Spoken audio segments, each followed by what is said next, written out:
than a turkey. And another bird, the Los Pollos Hermanos boys, nothing but wins will get them there now. Indeed, it's gonna be right versus left over here. Chimps with Beastyqt, MarineLorD, and DeMusliM once again. Guns blazing. Do they come out with their civilizations?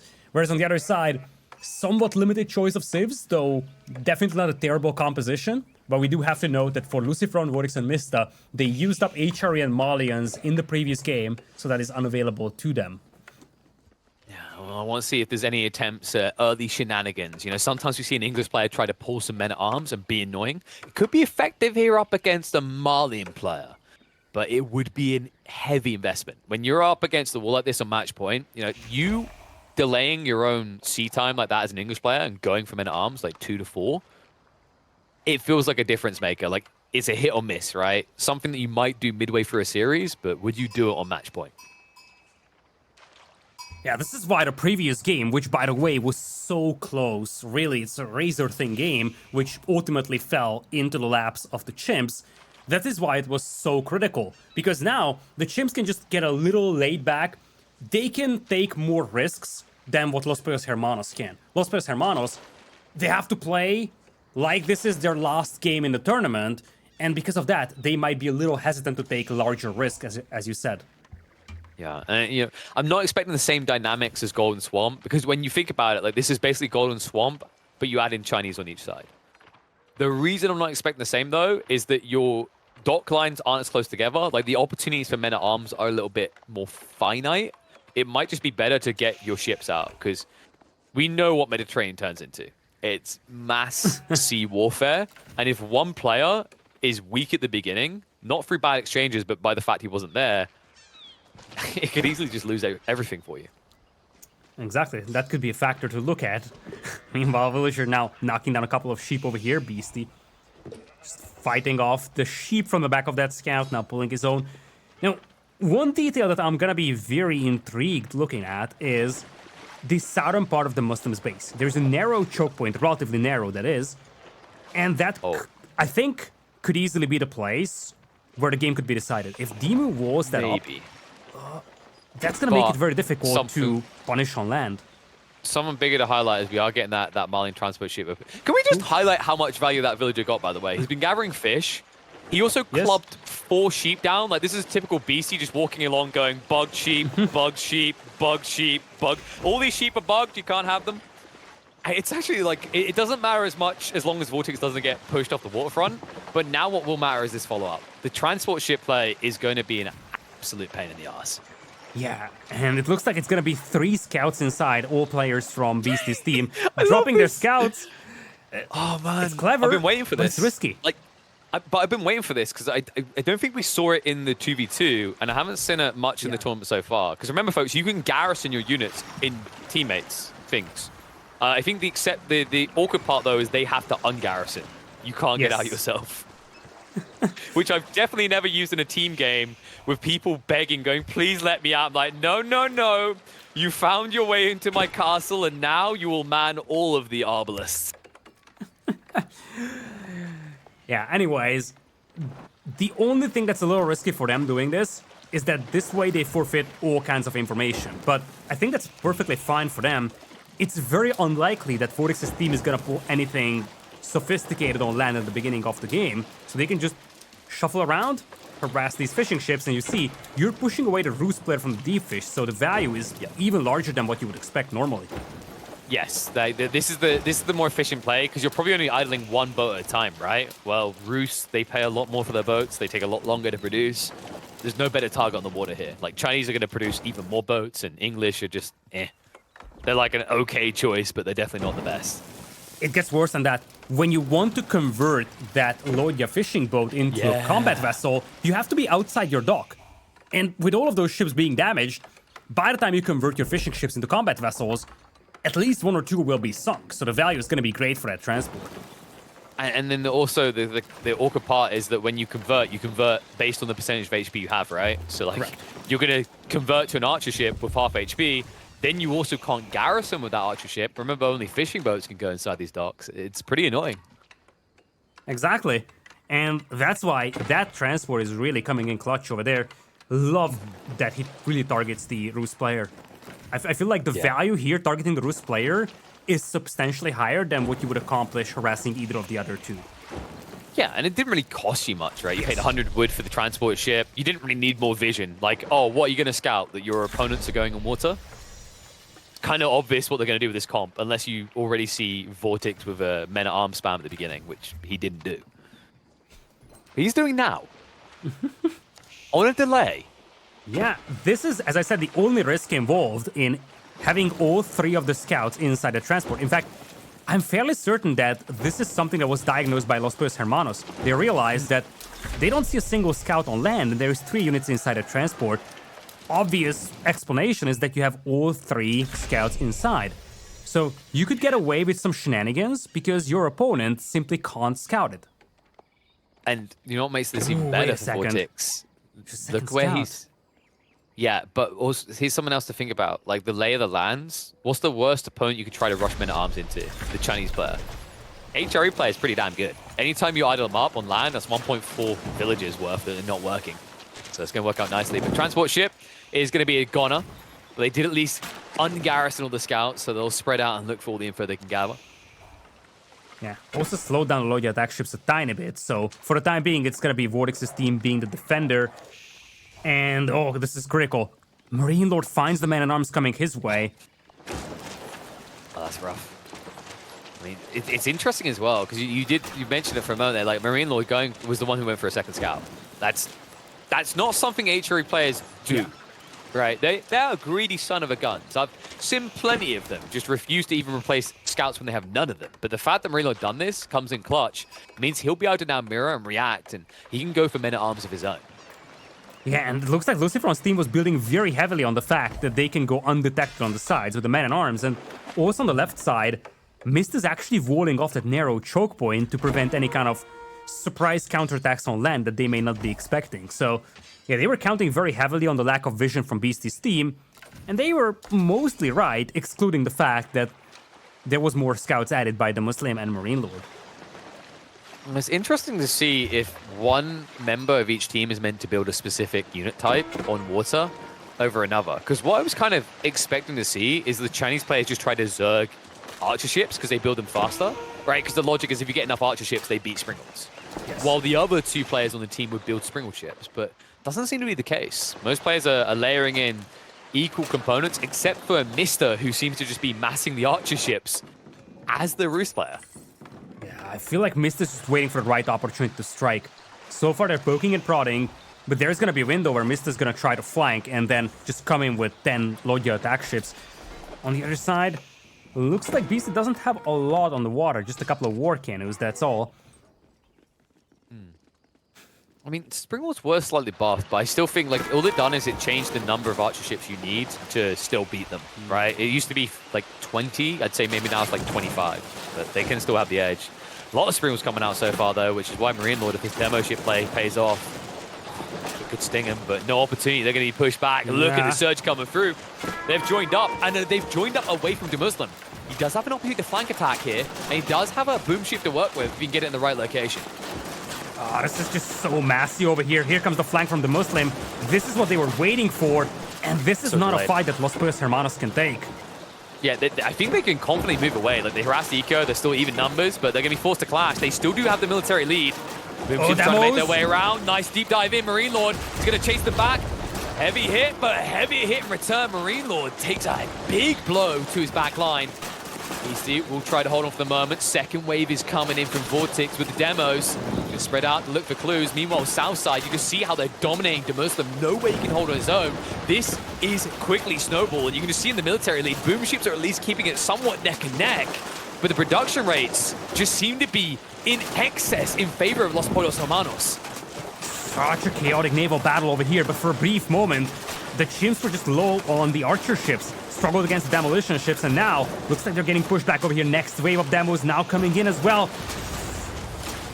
Premature detonation. We've all had that problem at some point in life. Moving away now. Looks like they're going to stabilize. Maybe a little bit too much hemorrhaging coming out from Pollos Hermanos. In fact, I'd say probably a few too many demo ships here. It's deceiving though. As well. Mista's got 7 Lodya attack ships, and they are not here right now. So this is a little deceiving. For the time being, it looks like the Chimps will hold on to the water. Oh, lordy. Yeah. DeMusliM. Are you, like, what are you doing there? Are you getting into banking? Oh, this is why. Oh, no! This is what Mista was up to. I was missing his Lord attack ships. He wiped out Demu's fishing eco, and that's why Demu is floating so much gold and wood. It's all gone. He was having an efficient and balanced eco until those guys showed up. Yeah, key emphasis on the fish, or lost lack of it. And now, the north side, they've secluded MarineLorD. MarineLorD right now is like, Beasty, where are you? DeMusliM, where are you? They are gone. They're not here right now. Beasty's on the way. Limited damage out of the demo ship, though. Return fire is going to be a fail for VortiX, so it looks like they will have to back away. Beasty with enough archer ships to buffer their opponents back. Yeah, but here comes Mista. He's up to 11 Lord attack ships, and he's just waiting for this right opportunity. Oh, beautiful pinch as well, forcing them all the way back to the shoreline, and this could be the decisive battle over here. I think the Chimps could lose their entire navy. Yeah, if one of those demo ships ever touched it there, he's going to wipe out the remainder of what MarineLorD has. Fishing boats are trying to keep him alive. They've already lost one fishing economy. Actually, I feel like they've lost a big chunk of beasties as well, and MarineLorD's is completely idled out or dead. I mean, this is snowball. Military pot cap is neck and neck, but I'm noticing a substantial lead in the eco department. Yeah, the fact is that Lucy from VortiX and Mista have untouched fishing ecos, whereas that's not applicable on the other side. Finally, they push out, but they need to do eco damage now. They're down by 20 because their fishing eco was devastated as compared to what they had on the opposing side.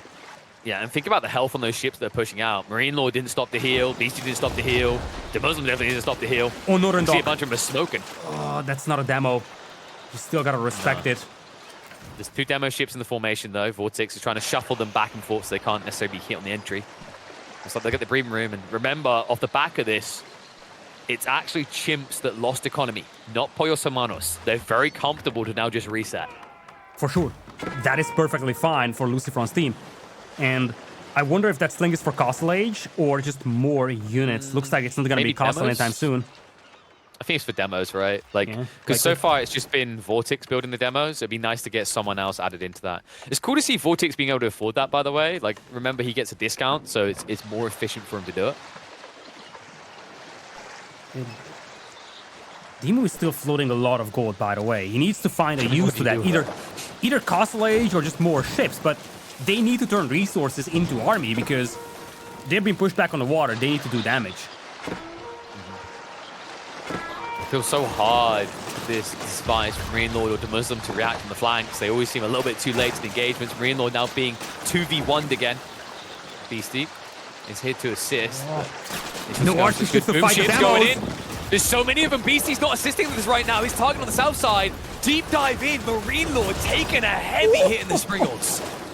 Oh, no archer ships in the formation. Oh Demos could just dive in. Tremendous damage done out there. And now Beasty's force is getting cleaned up. Yeah. There's nothing left of it. Clean up is an understatement right here. They've lit the plate clean. There's really nothing to fight with.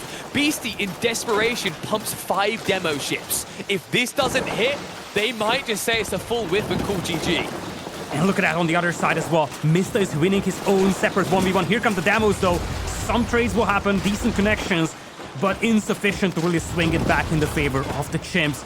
They're now losing out on the water. It's 108 overall military against 69. Oh, it's so difficult now for them. Just cannot do. Without that hit, I think this might be the point where they're pushed off entirely. You already mentioned Southside is not working for DeMusliM. Still Mista with the lead. More Springles are coming out, so if that remains a 1v1 vacuum, DeMusliM could take an edge there. But I'm worried at what price. Like, what's going to happen in the north in the meantime? And look at that, Demos once again diving in there. Beautiful connections. I mean, MarineLorD's off water, essentially, right? That's pretty much nothing left of the fleet. Backstab's at least coming in. It looks like DeMusliM has diverted his forces north side, so maybe where they can recover, but there is an X factor to this. Mista might be able to sneak into their eco again. Yeah, for sure. I mean, what's left of that eco, really? It's more about flank and then just pinch those ships from the south. Some decent demo hits over here coming in as well for Beastyqt, but MarineLorD's navy is non-existent. He's down to 2 vessels. He's gonna get pushed all the way back into his docks. Overall army now massively in the favor of Los Pollos Hermanos. They want a shot at that game number 7. They want a shot at the grand finals. and they will likely get it at this pace. Game 7 that they aren't going to be disarmed in. We highlighted that this was the dangerous map potentially for them. When you go to that 7th one, they still have clear, strong options for Prairie, which is why Chimps are reluctant to give this over until it is clearly absolutely done. Boom ships are going to come out, find reasonable value, but still not enough. The only upside they have is maybe there's not enough sprinklers here to delete them off the water right away, but demo ships are incredibly costly. And a lot of them aren't really getting bang for buck out of this. Exactly, especially not when you're down by 40 eco. Now the docks are being cleaned up. MarineLorD is completely off from water. DeMusliM still has a decent fleet left. Beastyqt, just bits and pieces left over from what used to be a great navy. Chimps are getting pushed off from the water, so unless they can make something happen on land, this game is done. But how do you make something happen on land when you're about to be an age behind? Lucifron's going up into Castle Age. It's just Mr. dictating war now and is lonesome. I wouldn't be surprised if with that tech up Lidakor, they wave that flag. Yeah, or at the very latest when they see those wars up. Because you do have wars on the south for Mista, wars are coming up for VortiX on the north. You won't be able to do immediate damage on land, and you have lost water. Look at that even. Markets being set up by Mista. He wants to trade. Why not? You got such a lead. It's not like they're going to easily come back. You know, they basically have to double down. You could just split attention and still turn it into a draw on the waterfront. But now with Beastie's eco about to be exposed, partnered next to DeMuslims, this is where everything flatlines. Remember, MarineLorD has been removed from water. His only option is to go land. Regnitz is now being built up. They're trying to find a way of transitioning from naval to land. The problem is that the fishing eco advantage that you have for VortiX's team is going to offset most of their attempts to get anything going on the land. They have lost water, and from this point on, Lucifron, VortiX, and Mista can just capitalize on the water, and we know how powerful Rus can be, especially when you have water going for you. In fact, look at this. Wars are even coming up all the way at the north for Mista. They really try to just sandwich their opponents as close to their bases as possible. Yeah, MarineLorD's trying to block it as well with the scout, but I think that scout just got aggroed, so the walls will go up. They'll get what they want out of this. Meanwhile, DeMusliM says, I don't know any of these people. Let me just wall over here as well. Create a nice little no man's land in the center. Tech up is now coming from Beastyqt. It's going to be the Grand Fulani Corral. They respect the fact that they need food and they need it stat. That's going to be a trigger delay. VortiX now heading up to Castle Age on the other side. The clash in the center is pretty much over with a clear win for Pollos Hermanos. Now we move onto foot. No more sea, no more sails. It's time for us to get our swords bloodied and wet. Indeed. VortiX is getting ready for that as well, pumping out the man-at-arms, going into Castle Age himself. So DeMusliM and Mista will be the only two players stuck in Feudal Age for the time being. But Mista, for a good reason, he just wants to trade. They have a big lead, they just want to escalate that even further. And unless Beastie's team can find good value and good eco damage in the next few minutes, this game is over. Chimps just kind of keeping DeMusliM invested. He's still living on a hope and prayer that he can exist on this waterfront. It kind of makes sense as well, right? Like Beastyqt, he's always got cattle he can rely on, MarineLorD, better gathering rates on farms and whatnot. And DeMusliM, he doesn't want to be forced to make that farm transition, especially with such finite wood remaining on his side. MarineLorD, it's like anything will do. I'll take the scraps, please. I'll just take whatever you don't eat. Even that is denied. Oh my goodness. Such a good game by Los Pollos Hermanos, and imagine how this series would have gone if they won the previous game. They were just 2 minutes away, very close to completing a keep on that sacred side. Oh man, they're gonna be kicking themselves for that. That's for sure. But well, they wouldn't have been on this map in fairness, right? Yes. They would have been going to Prairie instead. So you just take it in your stride. You can't look back. You look forward instead. And what they're looking at is a 2-to-1 advantage on the military pop cap, clearly definitively obvious on water, and trade now coming online behind it. Like, this is pretty much cruise mode. Unless they have a heart attack and fall on their keyboard or accidentally disconnect from the game, it's very difficult for Pollos Hermanos to lose this.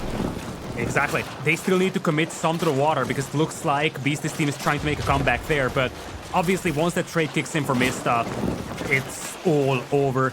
On the other side, we do have trade being set up, though, by Beasty's team as well. They have no desire to finish this. They don't want the game number 7. They want to finish it right here, right now, but they're facing a monstrous challenge, to say the least. I mean, like, let's think about ways they can do this, right? Let's half the copium, right? Let's get on the chimp train, all right? I'm now gonna reveal to you the top secret way they can get back in this game. You ready? I couldn't describe it to you in English, Lidakor, because it's that secret. As secret as the hole to the northern side over here, through which the palace guards can flood through. Looks like they will be met with a couple of knights. And, well, for Beasty, he hopes to set up a trade. Problem is that they don't have the other corner. They have to trade essentially like 75% of the way. And it's once again just another nail in their coffin. So many issues out there for them. So many things to fix. They're still trying to fish this whole bloody time. They're like, please, just, like, you've got 90% of the sea. Just let us have this tiny area. Denied. Yeah, it's a 2-to-1 population lead right now for VortiX's team. And that population is also much better utilized on that side with Mista's traders. Obviously very efficient ruse fishing out there. Unless this game goes for another 25 to 30 minutes, I don't see a way back for Demu's team. DeMusliM, he's opting for appeasement as a negotiation strategy. Yeah, you just take this piece of land, I'll wall up over here. Problem with that, Benny boys, you're running out of area to offer them. And every time you forfeit ground, more of them will come knocking at your door next time. Oh, wait, he's not even going to get... rush. Wait, aggro him away. Yes, there he... Aha, you fools! You fell for my plan. If only one team had a transport ship to work with, right? Or just a couple of ships denying the villagers from the walls. Oh, man, I mean... You fools! You didn't fall for my plan! I feel that right now for the Chimps, it might be just better to say, okay, let's go game number 7, because they might just get more tilted with every single one of these little details just going in the opponent's way.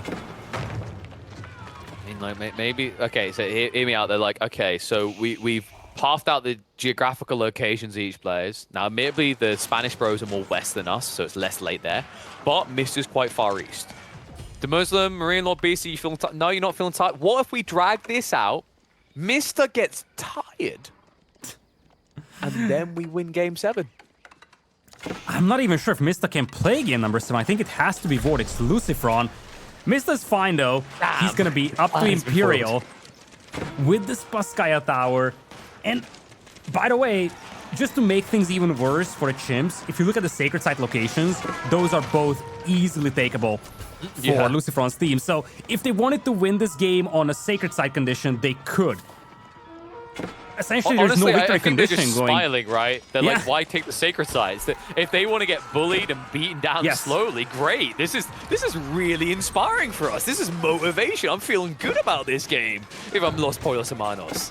Yeah, for sure you do. I mean, why go for Sacred Sites when you can just win by dominating the opponent and stomping them? Villagers getting picked off over here. Cleanups do happen, but if you look at the overall population, it's almost 3-1 now.